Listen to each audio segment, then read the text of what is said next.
வணக்கம் நேர்களே.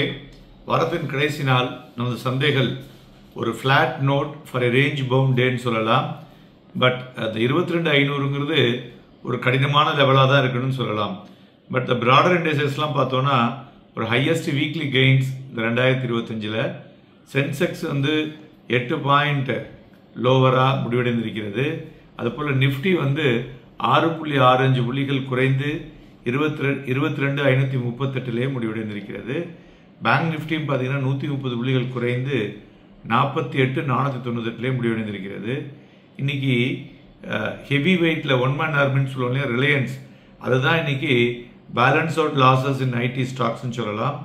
மார்க்கெட் சென்டிமெண்ட்டை பார்க்கும்பொழுது again the cautious due to நம்ம எகெயின் யூஎஸ் தான் concern over US tariffs and ஒரு shift in trade policies impacting global financial markets அப்படிங்கிறது ஒரு முக்கிய காரணம் சொல்லலாம்.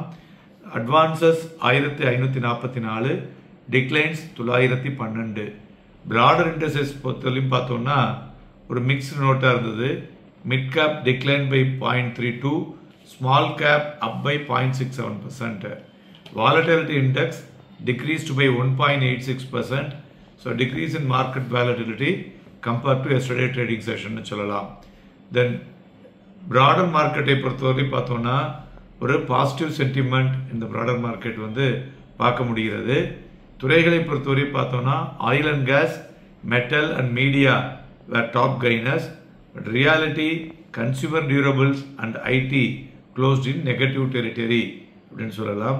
இண்டிவிஜுவல் ஸ்டாக்ஸை பொறுத்தவரை பார்த்தோம்னா Reliance Industries, Nestle, Bajaj Auto, Bharat Electronics, Hindalco, Tata Motors, HDFC Life Insurance, Britannia, UltraTech, Tata Steel இவையெல்லாம் ஏறிய பங்குகள். இறங்கின பங்குகள்னு பார்த்தோன்னா IndusInd Bank, NTPC, Shriram Finance, Infosys, HCL Tech, Bharat Petroleum, Trent, Titan, Power Grid and Apollo Hospital இவையெல்லாம் இறங்கிய பங்குகள் என்று சொல்லலாம்.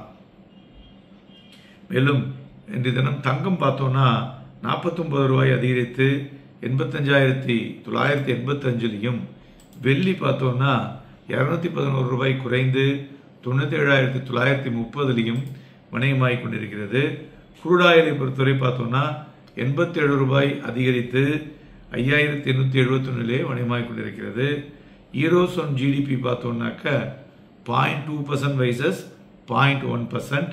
தென் பேங்க் ஆஃப் ஜப்பான் என்ன சொல்லியிருக்காங்கனாக்க holding the interest rate till at the March end வரலையும் அப்படின்னு சொல்லியிருக்காங்க. ப்ராபப்ளி ஏப்ரலில் தான் அவங்க இன்ட்ரெஸ்ட் ரேட் கட் டெசிஷன் இருக்கும் அப்படின்னு எதிர்பார்க்கலாம். மேலும் பிளாக் டீலை பொறுத்தவரை பார்த்தோம்னாக்க Eicher motor, HDFC asset management and Cholamandalam investment finance இதெல்லாம் பிளாக் டீல் நடந்துள்ளது. ஸோ நிஃப்டியை பொறுத்தவரை இன்றைக்கு பார்த்தோம்னா ஒரு வெரி ஹை வாலட்டைல் மூவ்னு சொல்லலாம். ஒவ்வொரு 2 hours ஒரு ட்ரிப்பும் ஒரு ஏற்ற இறக்கங்கள். ஸோ அதில் பார்த்தோம்னா இன்றைக்கி ஓப்பனிங்கே பார்த்தோம்னா நேற்றை விட கேப் டவுன் 22,508 ஓப்பன் ஆச்சு. ஓப்பன் ஆகிட்டு 22,516 வரலையும் போயிட்டு 22,485 வந்ததுன்னு சொல்லலாம்.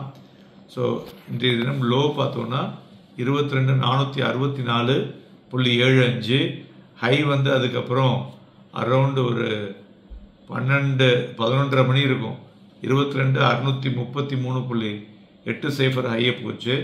அதுக்கப்புறம் மறுபடியும் ஒரு வீழ்ச்சி, மறுபடியும் 22,538 முடிவடைந்திருக்கிறது. மார்க்கெட்டினுடைய ஃபியூச்சர் வால்யூம் பார்த்தோன்னா பிலோ ஆவரேஜ் கிட்டத்தட்ட 56 லட்சம் தான் நடந்திருக்கு. பேங்க் நிஃப்டியும் பிலோ ஆவரேஜ் 13 லட்சம் தான் நடந்திருக்கு. Volumes are less today, but high volatile move because of the weekend holidays. So அதனால் மார்க்கெட்டை பொறுத்தவரை இந்த வாரம் ஒரு ஸ்லைட் ரெசிலண்ட் பார்க்க முடிஞ்சதுன்னு சொல்லலாம். நம்மளுடைய சிறப்பு பதிவிலே மார்க்கெட்டில் என்னெல்லாம் விஷயங்களை நாம் அடுத்த வாரம் பார்க்க வேண்டும், அடுத்த வாரம் ஒரு ஷார்ட் அண்ட் வீக்கு, ஸோ அது மாதிரி என்னிடத்தெல்லாம் நம்ம ஹேண்டில் பண்ண வேண்டும் மற்றும் சிறப்பு பதிவிலே நிறைய ஃபினான்ஷியல் லிட்ரஸியை பற்றியும் பேச இருக்கோம். இணைந்திருங்கள். நன்றி, வணக்கம்.